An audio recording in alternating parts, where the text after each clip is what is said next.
Falemos minuciosamente sobre tudo. Minuciosamente tudo. Falemos minuciosamente sobre tudo.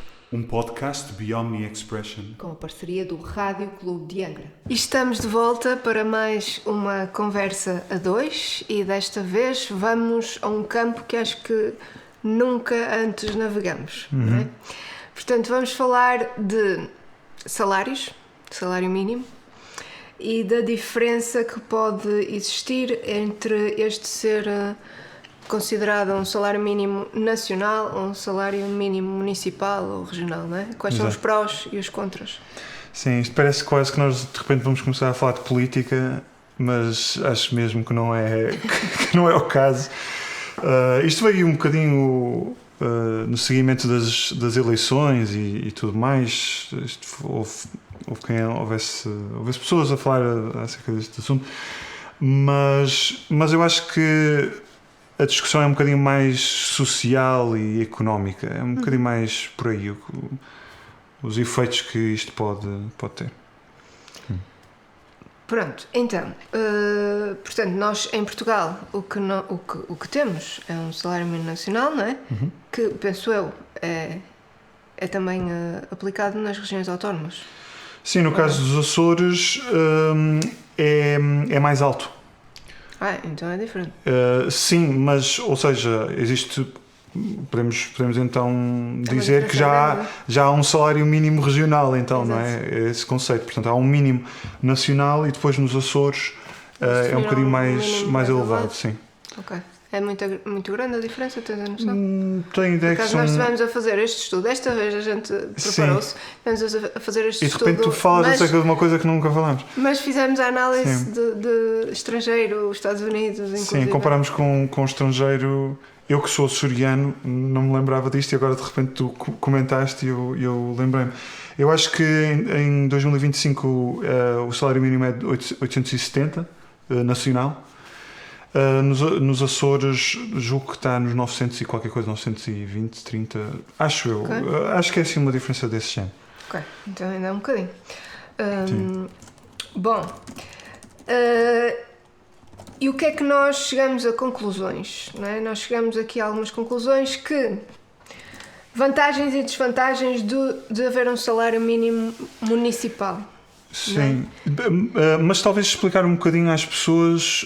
Eu não sei se isto é algo. Eu nunca tinha pensado nesta ideia, não é? Sempre achei que sim, um salário mínimo nacional e mesmo esta questão dos Açores.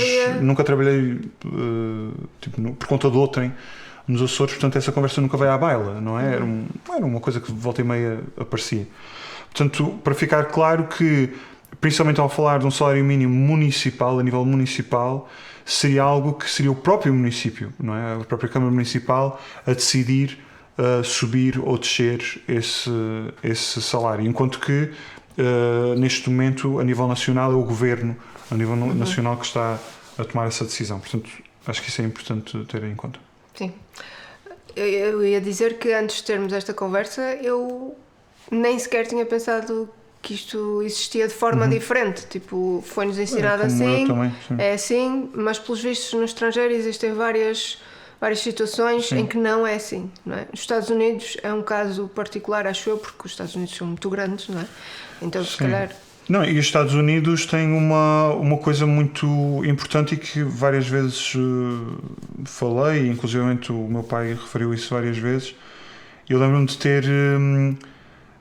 de alguma forma tentar definir um bocadinho a lógica dos Estados Unidos como um sistema imperial. É mais um sistema de império com várias nações, entre aspas, do que é um Estado federal. São Estados, é uma federação, no sentido em que há muita independência, apesar de tudo, legislativa e tudo mais. É um território imenso.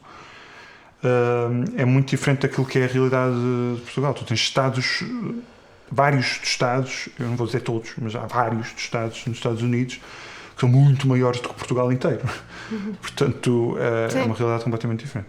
Sim, portanto, aqui no nosso caso o que estávamos a falar era um salário mínimo municipal, como tu estavas a dizer, portanto seria definido por cada município, por Gaia, pelo Porto, por Gondomar, etc. Para falar de sítios muito longe. Sim. Lá está, não são sítios muito longe, mas que, havendo esta liberdade para cada um definir à sua sim. maneira, pode ser uma diferença Sim. colossal, não é? Sim. Pronto. Então, vantagens a que nós chegamos. Seria ajustado ao custo de vida local, não é? Porque, como nós sabemos, acho eu, a maioria das pessoas deve saber, o custo de vida no Porto não é igual ao custo de vida em Gondomar, ou o custo de vida em Lisboa não é igual ao custo de vida, sei lá. Sim, em Gondomar, mas isso aí ainda são disparidades razoavelmente pequenas. Se nós formos muito para o interior de Portugal, não é? Ou mesmo comparando algumas das maiores cidades, Lisboa, Coimbra, sei lá, ires mesmo para Leiria, Santarém, Gondomar, Braga, tipo, mesmo que tu comeces a aumentar um bocadinho mais este leque, mesmo assim a disparidade começa a aumentar, quanto mais se tu comprares com o interior. Sim, claro que sim. Mas neste momento há uma inflação muito grande, principalmente em Lisboa e no Porto, não é? Sim, em grande medida também por causa do turismo e tal, alojamentos locais, isso também é toda uma discussão à volta disso, mas é um pequeno ponto no meio deste tema todo, sim. Pronto, então, tinha a vantagem de ser ajustado então ao custo de vida local, tinha o potencial para reter trabalhadores em zonas com maior pressão habitacional. Sim, que é este caso que nós estávamos a dizer, da habitação ser muito cara, por exemplo. Sim, e que estimulava a descentralização da negociação dos trabalhos, não é? Sim. Diz-me. Sim, ou seja, de alguma forma as empresas conseguirem espalhar um bocadinho mais os seus trabalhadores por causa disso, terem vários escritórios no país, mas acho que vamos chegar lá um bocadinho mais a fundo, mas essencialmente há um bom português tenta dar a volta ao sistema, não é? Tenta que o sistema lhe dê vantagem a si. E eu digo bom português porque isto pode ter coisas más, inclusive tu estares muitas vezes em cima da linha. Falo-se muito na política na linha vermelha, não é? Mas estares em cima da linha daquilo que é legal ou não, por exemplo, e isso às vezes é muito perigoso de se fazer, mas eu imagino que rapidamente o Tuga ia começar a perceber, ok, quais são os limites? Ok, se eu conseguir arranjar aqui 1 ou 2 escritórios no interior de Portugal e oficialmente os trabalhadores estão a trabalhar lá, mas estão a trabalhar de casa, então eu vou estar a pagar o salário mínimo de lá. Então, portanto, há aqui coisas em que é preciso ter em conta que vai haver muita chique expertise à mistura, e acho que é uma das grandes críticas acerca desta ideia. Sim, mas estávamos aí para as críticas, sim. Mas continuar para as desvantagens, que eu já estava a introduzir de alguma forma. Sim. Portanto, a primeira delas seria a complexidade administrativa, porque realmente isto cria outras questões. Por exemplo, eu posso morar em Gondomar, mas trabalhar no Porto, então qual é que seria a taxa que me seria atribuída, não é? Em princípio, o do sítio onde eu trabalho, mas... Sim, é por regra, por aquilo que nós estivemos a ver, em regra, acontece, é isso que acontece, ou seja, é o local onde se trabalha que define isso, e portanto, sim, uma mini chique expertise seria morar ali num concelho logo ao lado, a uma distância de carro que não é assim tão má, e eu estou a ganhar muito bem com o salário dali, mas na verdade estou a morar ao lado, certo. Não sei o quê. Mas depois existe também, por exemplo, estou eu a bater na mesma tecla entre o Gondomar e o Porto. Se morares em Gondomar e fores trabalhar no Porto, mesmo que a viagem supostamente dure 10 minutos de carro, muitas vezes tu demoras mais de 1 hora por causa de trânsito e depois não tens sítio para estacionar. Portanto, é aqui toda uma questão. É uma questão de saber se tu queres aturar isso, queres ir de transportes e tudo mais. Há uma coisa também que já se pode adiantar, que é não esquecer também que em muitas destas propostas, muitas destas vantagens, também é uma questão de tempo para as coisas voltarem a equilibrar-se, não é? As balanças voltarem a equilibrar-se. Ou seja, tu começares a ter, por exemplo, pronto, o custo de vida muito elevado no Porto, um bocadinho menos em Gondomar, e então as pessoas começam a fixar ainda mais em Gondomar para morar não sei o quê, entretanto senhorios e não sei o quê começam a aproveitar-se e a aumentar o preço e o custo de vida volta mais ou menos a igualar-se. Portanto, isto não fica permanentemente não é congelado. Sim, da maneira como está neste momento. Portanto, parece uma solução incrível morar aqui e depois ir trabalhar ao Porto. E era uma questão de tempo se isto fosse muito usada, esta estratégia. Pá, em princípio era uma questão de tempo. Sim, mas isso acontece hoje em dia, não é? Outra coisa seria a possível desigualdade entre trabalhadores da mesma empresa. Isto por existirem... Sim, vários escritórios, lá está. Ter o mesmo trabalho, as mesmas funções, mas eu estou neste sítio, tu estás naquele, então... Exato. Isso são coisas que existirão, são desigualdades que existirão em empresas multinacionais, certamente, não é? E eu acho que a questão é a escala. Tu pensares que num país... Em média, o custo de vida é muito superior e então o salário mínimo expectavelmente será também muito superior.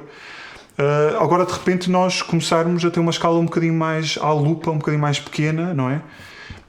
E perceber que, sim, tipo, em última instância, em última análise, o custo de vida desta casa é diferente do custo da casa exatamente ao lado, não é? Portanto... Sim, e as coisas que cada um está habituado, não é?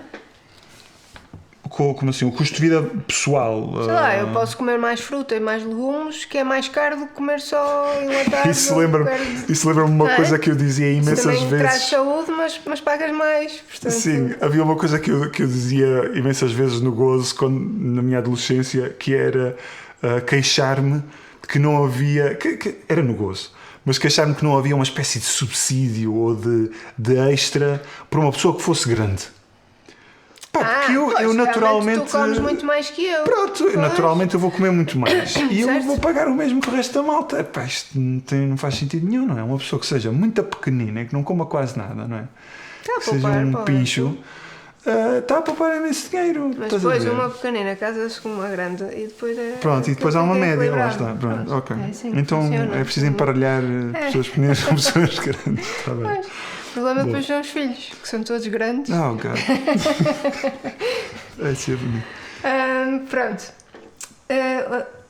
E os incentivos, esta desvantagem também, os incentivos perversos à deslocalização. Portanto, uma empresa achar que vai gastar menos dinheiro se tiver se tiver aqueles trabalhadores naquele sítio, e então muda de sítio e tem que pagar menos. Sim, isto aqui é comparável àquilo que já acontece com os chamados paraísos fiscais, não é? Portanto, tu, em vez de, lá está, teres um país que tem uma vantagem fiscal melhor, é um município. Sim. Um município, de repente, imagina, sei lá, vamos dizer, vamos para Redondo, coisa assim, sei lá. Vamos para Redondo e em Redondo de repente eles tinham quadrado. São quadrados e dizem, isto vai ser vai abaixo o salário mínimo municipal e os encargos e não sei o que, as empresas todas lá para dentro. Mas olha lá, eu por acaso já vi, agora nada a ver, mas um bocadinho a ver, eu já vi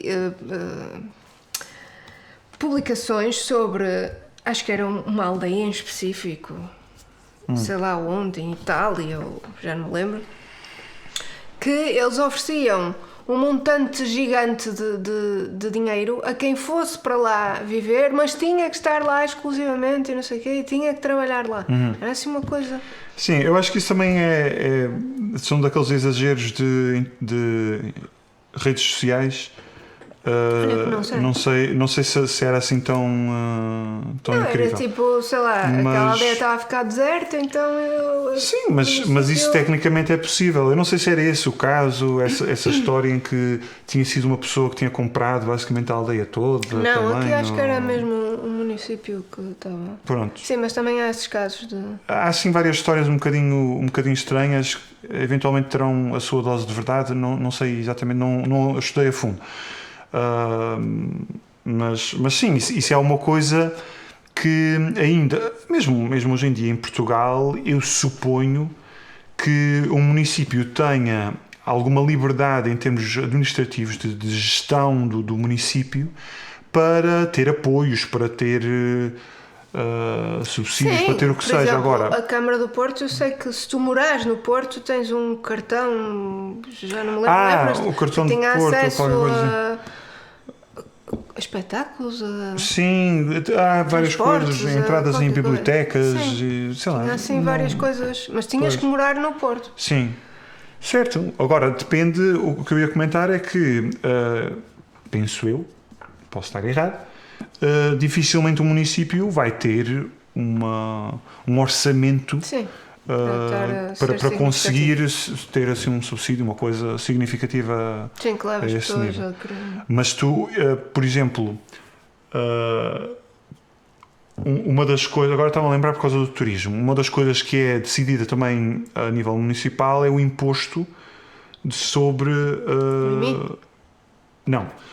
Estava-me a referir era para os alojamentos, por exemplo, os alojamentos locais e não sei o quê.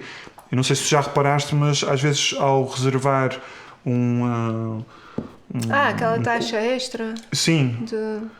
que tipicamente é municipal. Mesmo no estrangeiro isso acontece muitas vezes. Tu pagas pelo quarto. Sim, depois tens de pagar e por depois estar naquela cidade. tu já pagaste tipo, ao Booking ou qualquer coisa, já pagaste aquilo. Não sei se hoje em dia já isso está tudo automatizado. Mas já pagaste não sei o quê e de repente chegas lá ao hotel, vais ficar aqui 2 noites ou 3 noites e então são mais 4 euros. Mas eu já não tinha pago. Não, isto é esta taxa, não sei o quê, e lá explicam e tal, e tu tens de sacar do milheiro. Eu acho que agora isso já fazem pagar. as contas quando... Sim, mas isso é uma coisa à parte, e que pelo menos há uns poucos anos, quando isso... quando eu lembro-me de fazer isso às vezes, de repente chegava lá, já tinha pago, sei lá, 80 euros, 100 euros, não faço ideia, de repente chegava lá e tinha de pagar mais 2 euros, que era por causa dessa taxazita, esse imposto. Sim. Nós estamos a ficar sem tempo, mas queres... Eu acho que já ao explicar-nos os prós e os contras do salário mínimo municipal já falamos das vantagens e desvantagens do nacional. Sim, eu acho que é de destacar no salário mínimo nacional, é de destacar em termos de vantagem aquilo que eu acho que é um dos grandes problemas a nível nacional do governo, da gestão, da administração, que é a excessiva burocracia, e eu acho que para mim assusta-me a ideia de, apesar de não ser a nível do governo, ser a nível municipal, mas juntar ainda mais burocracia, ainda mais tempo, ainda mais coisas ao baralho. Acho que o salário mínimo nacional permite simplificar muito estas questões.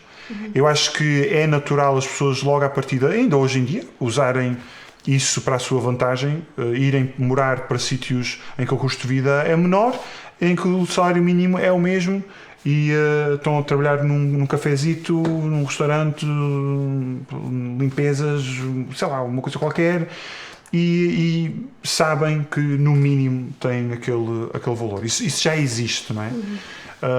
Assusta-me muito aumentar ainda mais a burocracia e tudo mais. E há aqui também um grande fator que é a parte dos monopólios que se criam com alguma facilidade, dos lobbies que se criam facilmente em Portugal. Sim, é mais difícil e que eu acho que sem haver um grandíssimo apoio informático, automático, não só de implementação destas coisas, de análise, de estatística rápida, clara, para tomar uma decisão rápida também, mas informada, não é? Sobre se deve subir, se deve descer, estatísticas, previsões, o que seja, sem haver uma coisa muito robusta, uma máquina muito robusta para isso, acho que é um tiro no pé, na verdade. Eu quando soube deste conceito do salário mínimo municipal ou até regional, lá está, tínhamos esquecido do caso dos Açores, e imagino que a Madeira também tenha um salário mínimo ligeiramente mais alto do que nacional. Mas quando eu soube deste conceito, de repente eu pensei, ok, isto cria aqui muitas possibilidades, muita agilidade, não é? Mas acho que traz muitos problemas também. Sim, acho que sim. Pronto, não temos tempo, mas nós tínhamos estado a falar inclusive de agora, se isto fosse uma situação real, e agora as pessoas trabalham em teletrabalho. E agora as pessoas que trabalham de um lado para o outro, tipo... Sim, parece que isso também está mais ou menos definido. Quer dizer, em termos legais, isso parece que a lei está, como sempre, muito lentamente a ser adaptada, ou basicamente não está a ser adaptada, e tipicamente procura-se que no teletrabalho seja tido em conta o sítio onde a pessoa mora, não é? Se está a trabalhar de casa, então é o sítio onde ela mora que vai contar para esse cálculo. Mas de outra forma, tipicamente é o local de trabalho. No caso, por exemplo, de camionistas ou de pilotos de avião, ou essa malta que anda de um país para o outro e não sei o quê, tipicamente é tipo, simplesmente a sede ou o sítio principal de onde exerce o seu trabalho, o ponto de partida, o ponto de chegada, algo assim. Pronto. Sim. Eu acho que também foi interessante dar esta vista de olhos. Temos mesmo de passar para o nosso excerto, mas dar uma olhadela também nos números ligados às pequenas e médias empresas. Portanto, quase tudo o que são empresas, em termos de números absolutos, quase tudo em Portugal são pequenas e médias empresas. Micro, pequenas e médias empresas. São 0,1% é que são consideradas grandes empresas, acima de 500 trabalhadores. Ainda assim, estas micro, pequenas e médias empresas têm 72%, à volta de 2/3 dos trabalhadores, por conta de outra neste campo empresarial, são destas empresas mais pequenas, e o volume de negócios também está mais ou menos nos 2/3. Não tinha noção desse peso. Sim. Talvez, com mais calma, Pronto. com mais tempo. Vamos agora a um excerto do Triunfo dos Porcos. De George Orwell. Foi logo a seguir ao regresso das ovelhas, num início de noite agradável, em que os animais, tendo terminado o trabalho, estavam a encaminhar-se para os edifícios da quinta, que o relincho aterrorizado de um cavalo soou no pátio. Assustados, os animais estacaram subitamente. Era a voz de Dalila. Ela relinchou novamente e todos os animais, lançando-se num galope, se precipitaram para o pátio e viram então o que Dalila havia visto.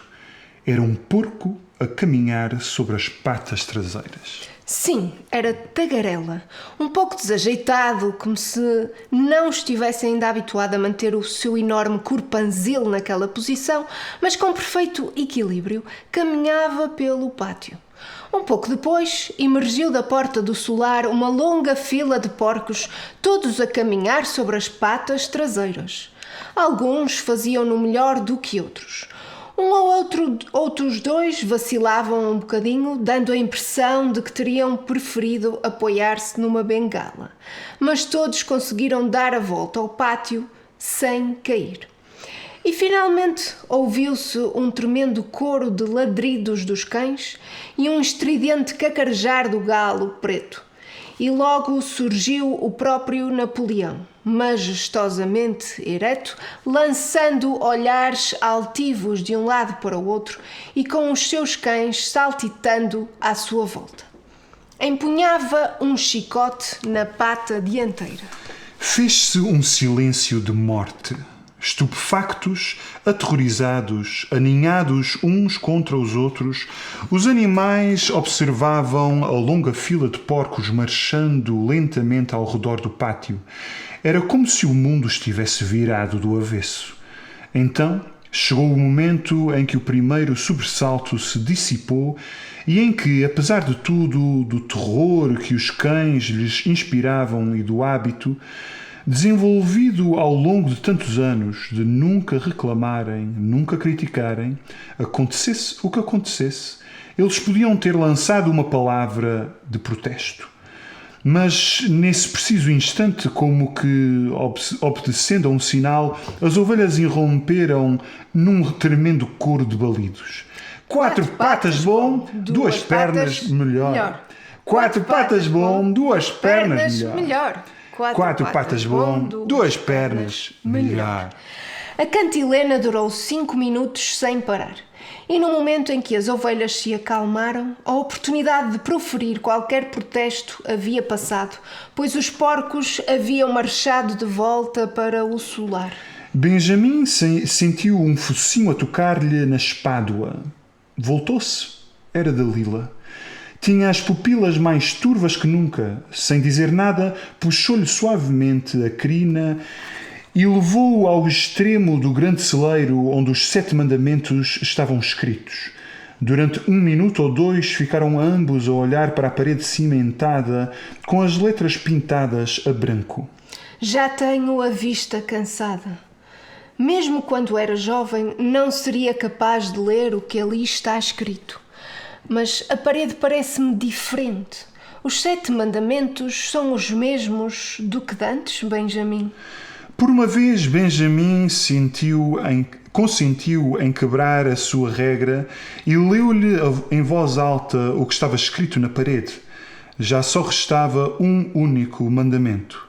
Rezava assim: todos os animais são iguais, mas alguns são mais iguais do que outros.